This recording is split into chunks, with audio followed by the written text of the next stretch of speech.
Bismillahirrahmanirrahim. Assalamualaikum warahmatullahi wabarakatuh. Waalaikumsalam warahmatullahi wabarakatuh.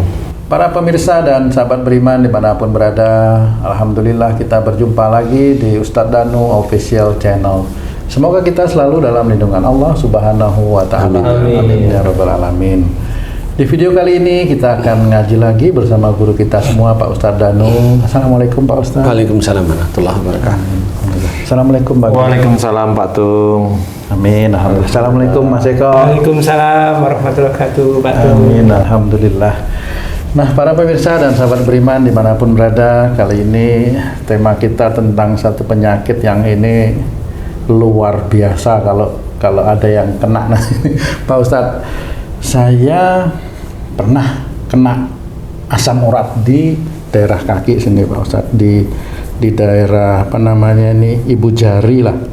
Wah, itu luar biasa Pak Ustadz. Mau jalan aja baru melangkah itu langsung ke otaknya kering gitu. Wah, luar biasa sakitnya. Dipegang, apalagi dipegang, sakit luar biasa. Dan itu lama Pak Ustadz. Nanti sembuh sebulan, 2 bulan, kambuh lagi. Pokoknya kambuhan lah asam urat itu. Sampai saya minum obat? nggak minum sih. Sampai nggak berani makan emping. Katanya itu penyebabnya emping, terus jeroan. Padahal dulu waktu saya muda makan jeroan aman-aman aja tuh Pak Ustadz. Ini kok setelah usia lanjut akhirnya kena asam urat gitu Pak Ustadz. Mudah-mudahan nanti ini bermanfaat buat saudara-saudara kita yang lain Pak Ustadz. Itu kira-kira kenapa ya? Ini khusus untuk saya dulu nih Pak Ustadz. Monggo Pak Ustadz. Ya, bismillahirrahmanirrahim. Assalamualaikum warahmatullahi wabarakatuh. Waalaikumsalam warahmatullahi wabarakatuh. Amin. Ya, memang bagi sebagian besar orang terkena asam urat itu, khususnya di kaki itu pasti deglok lah ya, deglok itu pincang. Pakai sepatu aja pelan-pelan masuk. Jadi kalau kaki itu insya Allah kan hubungannya persoalan keluarga.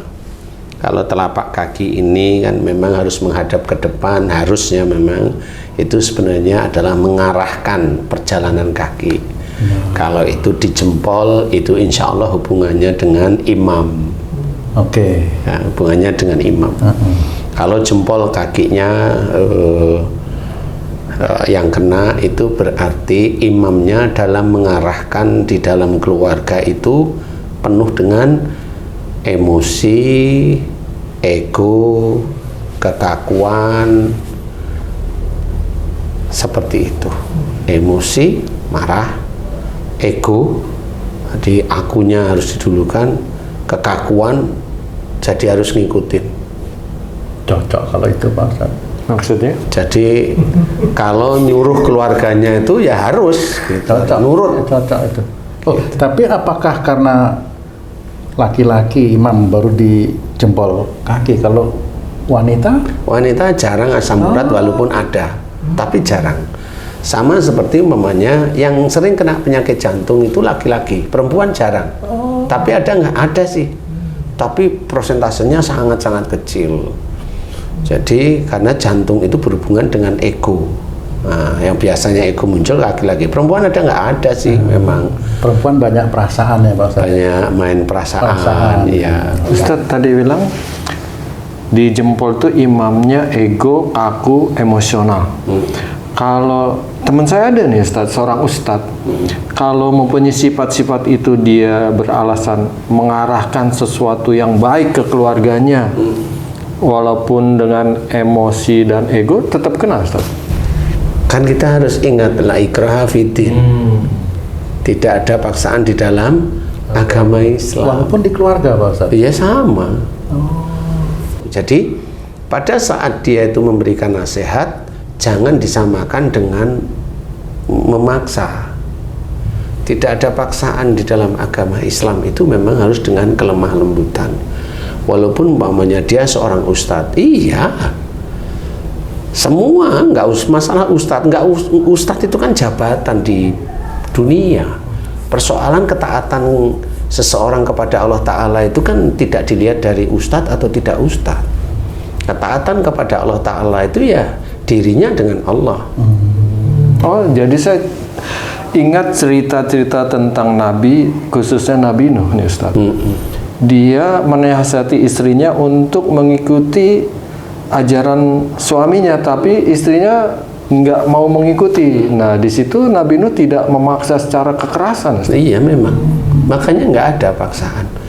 Nah, kalau ada seseorang yang memaksa keluarganya, nah itu merasa dirinya benar, malah melebihi Nabi nanti, karena memaksa. Rasulullah nggak pernah memaksa, dan banyak para Nabi itu nggak memaksa. Jadi memberikan pengertian, memberikan nasihat, memberikan ajakan agar sujud kepada Allah Ta'ala itu tidak dengan paksaan. Makanya kalau ada orang bilang, nah kan saya harus, nah nggak ada yang harus.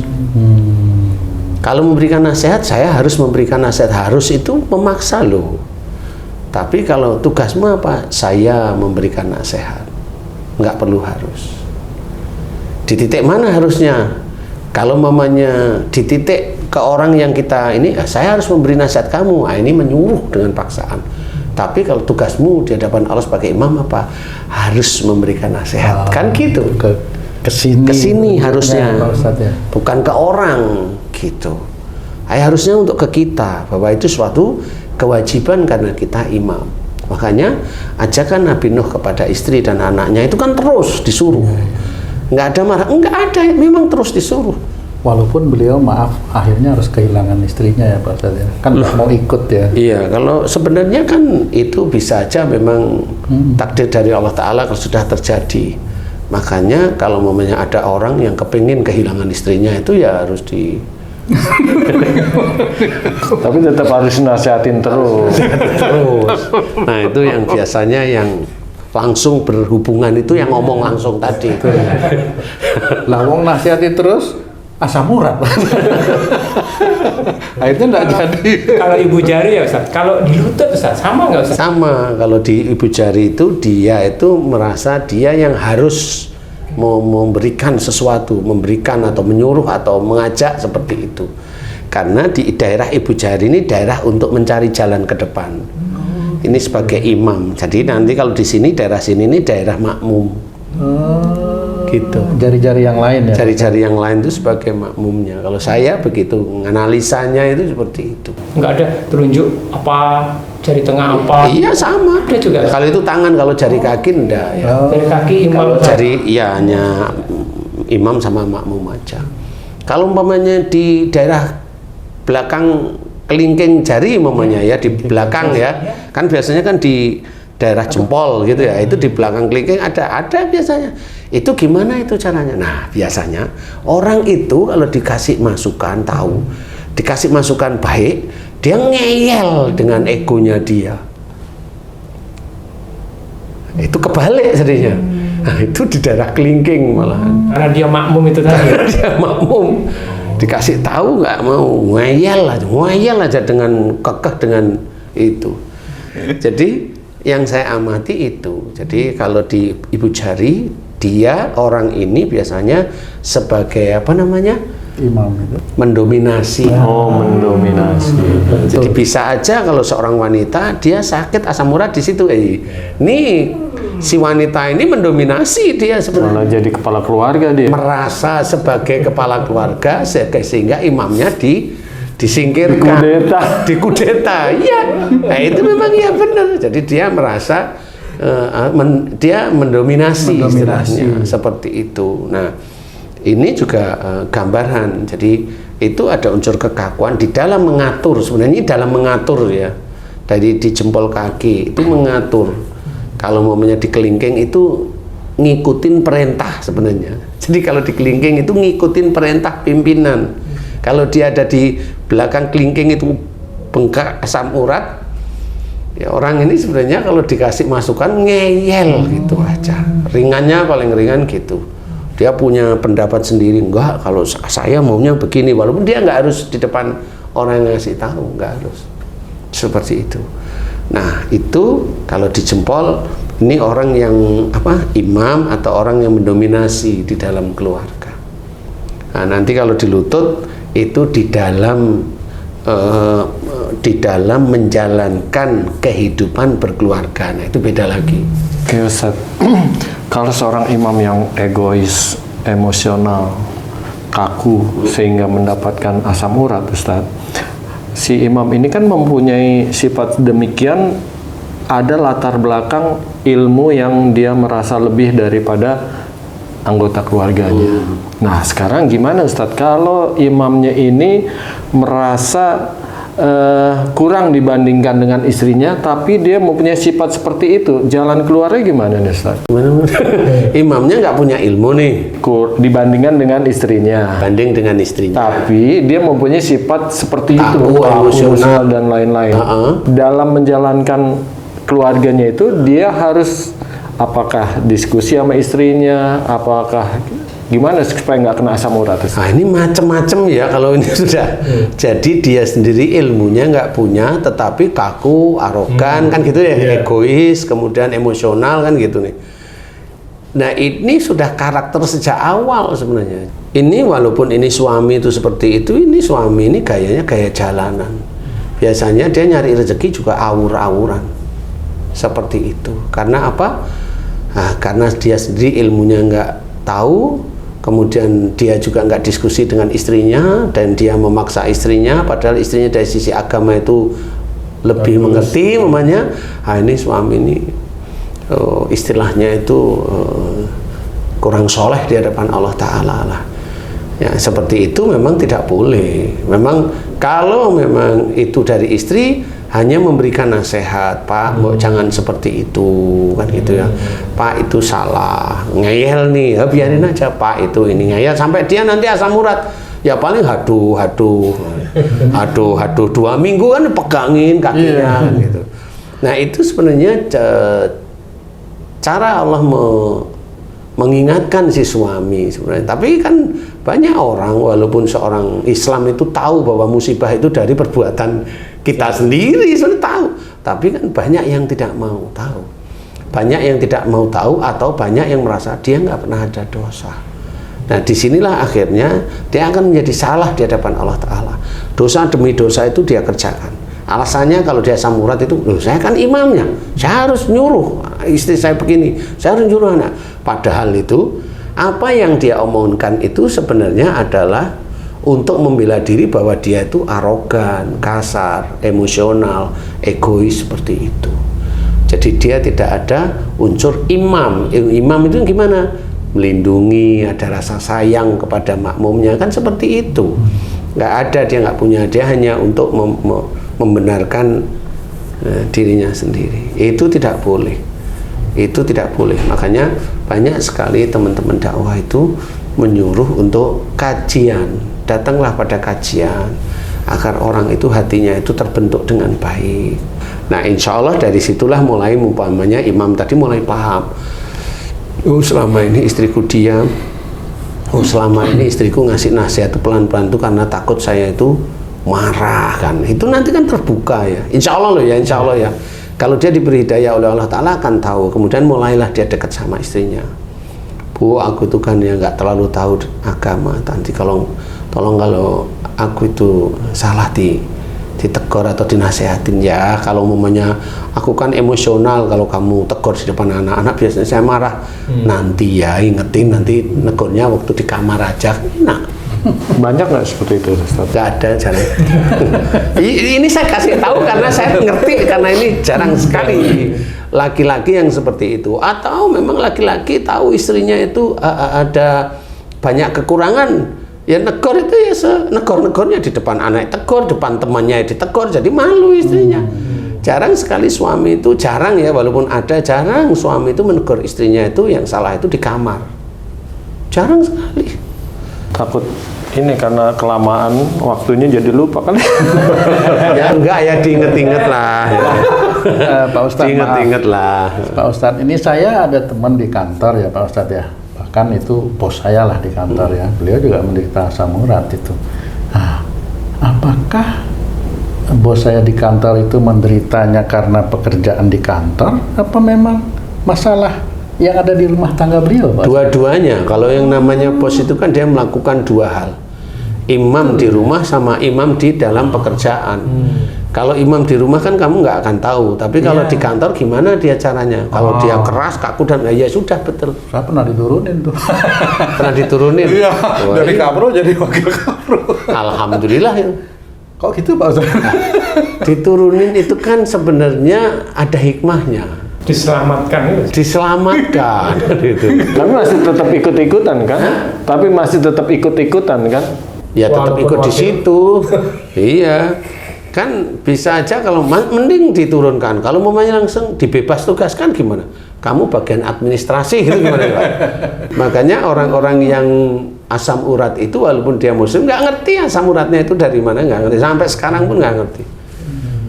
Walaupun itu dari dokter mana itu asam enggak, makanya kenapa jeroan kan gitu ya? Enggak, asam urat itu memang dari sifatnya manusia, perbuatan yang tidak baik. Jeroan itu hanya oleh dokter bilang jangan makan jeroan kan gitu. Iya.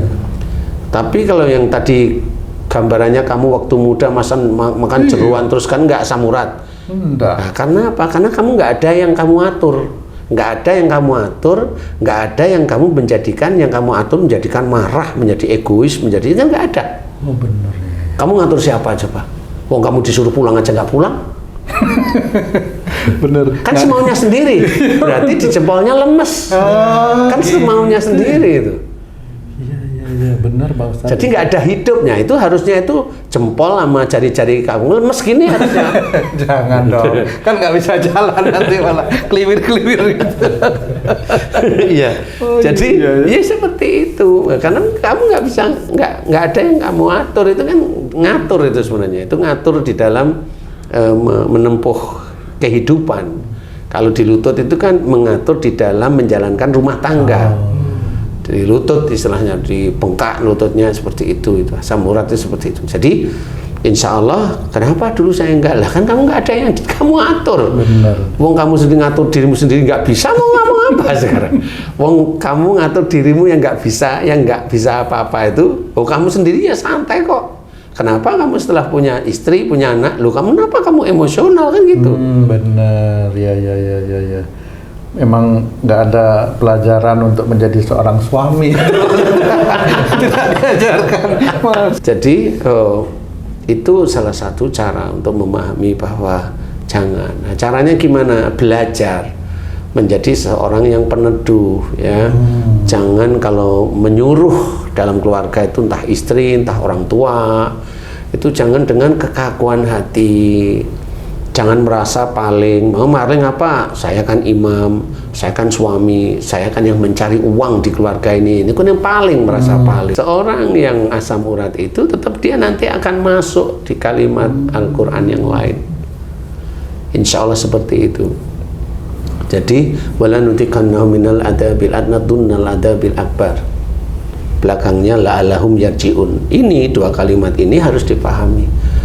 Nah, sungguh Allah akan memberikan kepada mereka siksa kecil di dunia. Siksa kecil di dunia itu sakit sebelum siksa besar di akhirat. Siksa besar itu di neraka. Berarti memang sebelum orang itu disiksa di neraka besar, dikasihlah gambaran di dunia yaitu sakit.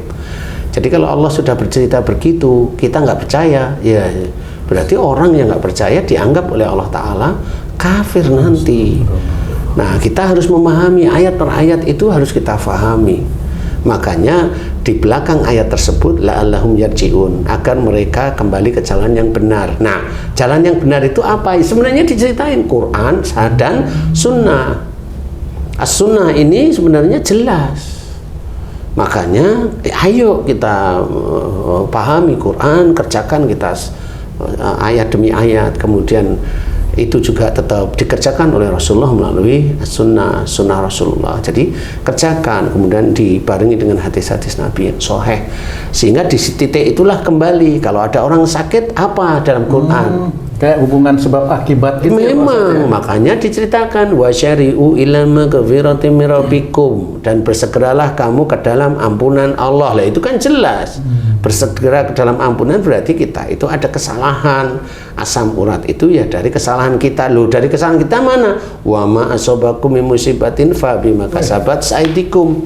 Apa saja musibah yang kau terima, walaupun itu tersandung, walaupun itu kena duri, walaupun itu kena apa, itu disebabkan dari buah tanganmu sendiri. Berarti ini dosa.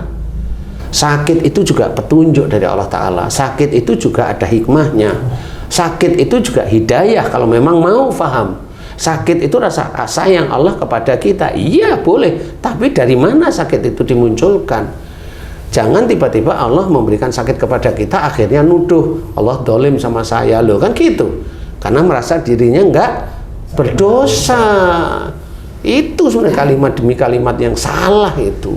Jangan. Ayolah kita memahami bahwa kita sebagai anak cucu Adam, cicit Adam itu ya pasti banyak dosa. Lah itunya diakui, tapi kalau diterangkan nggak mau, lah kan lucu jadinya. Nah inilah harus kita pahami. Kembali ke jalan Allah, mohon ampun bagi orang-orang yang saudara-saudara yang bengkak di kaki yang tadi saya ceritakan, minta ampunlah kepada Allah Ta'ala. Ya Allah, jika saya di dalam mengarahkan kehidupan dengan istri saya, dengan orang tua saya, dengan anak-anak saya, ada kekakuan, ada emosi, ada amarah, ada egois, ada dan sebagainya yang tidak baik, jika itu dosa di hadapanmu, ampuni dosaku ya Allah. Astagfirullahaladzim. Tinggal berdoa itu istiqomah berdoa. Jangan berdoa seperti teman-teman yang lain, sekali doa dianggap selesai. Enggak bisa. Sama seperti obat dokter. Obat dokter itu diminum kontinu sampai seminggu sampai 2 minggu kan gitu, agar kelihatan hasilnya. Lah ini obat dokter diminum sekali dianggap selesai, ya nggak bisa. Nah, itu kan orang-orang yang meremehkan sebenarnya istiqomah. Jadi istiqomah itu nggak cuma sholat, istiqomah itu nggak cuma yang melakukan pekerjaan. Enggak, istiqomah dalam bertaubat kepada Allah Ta'ala itu istiqomah tetapan. Istiqomah bersyukur terhadap nikmat yang dititipkan oleh Allah Ta'ala kepada kita, itu juga istiqomah namanya. Nah inilah yang harus kita ketahui, bahwa ayo mohon ampun kepada Allah Ta'ala. Babnya yaitu mengarahkan keluarga kita itu kita dengan maksa, arogan, egois, emosi, kaku, marah di titik itu. Nah, itu kalau udah mulai istiqomah, paham, kemudian sehari-hari dengan istri mulai senyum, mulai nyantai, mulai ini. Kemudian kalau minta tolong nggak ini. Kalaupun ada masalah mulai tenang, tidak langsung merasa disalahkan, kan nggak boleh seperti itu. Tenang, didengerin, cari diskusi dengan baik. Itu kan nanti akan menyelesaikan masalah dari Allah Ta'ala. Selama kehidupan berkeluarga kita karena Allah, ya nanti Allah yang akan mengatur kita, sehingga persoalan dalam keluarga kita itu bukan persoalan yang mengerikan. Kalaupun nanti mengerikan pun nanti Allah yang akan mengatur, menyelesaikan. Kalau kita mau nggak bisa menyelesaikan masalah seperti itu. Jadi bagi yang jempolnya bengkak atau kelingkingnya bengkak, di bawah kelingking maksudnya, ya, itu mohon ampunlah seperti tadi. Mudah-mudahan itu bisa menjadikan manfaat, ya, sehingga nggak harus berurusan dengan obat. Nah dulu waktu kamu begitu, sekarang sering kumat nggak itu? Jarang Pak Ustadz. Berani makan peng kamu? Insya Allah. Oh berani berarti ya? Insya Allah. Tapi tetap jangan banyak-banyak. Masih terbayang-bayang. Sakitnya luar biasa Pak Ustadz itu. Ya kalau memang udah begitu ya sudah nggak apa. Mudah-mudahan ini manfaat bagi sedulur beriman yang lain ya. Wallahu a'lam. Alhamdulillah. Terima kasih banyak Pak Ustadz penjelasannya. Para pemirsa dan sahabat beriman dimanapun berada, demikian tadi penjelasan dari guru kita Pak Ustadz Danu tentang satu penyakit asam urat yang ini umum sekali ya diderita oleh kita semua.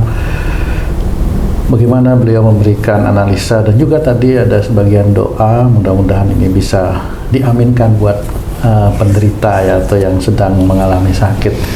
Mudah-mudahan tayangan kami kali ini bisa bermanfaat untuk yang seluas-luasnya untuk meningkatkan keimanan dan ketakwaan kita kepada Allah Subhanahu wa Ta'ala.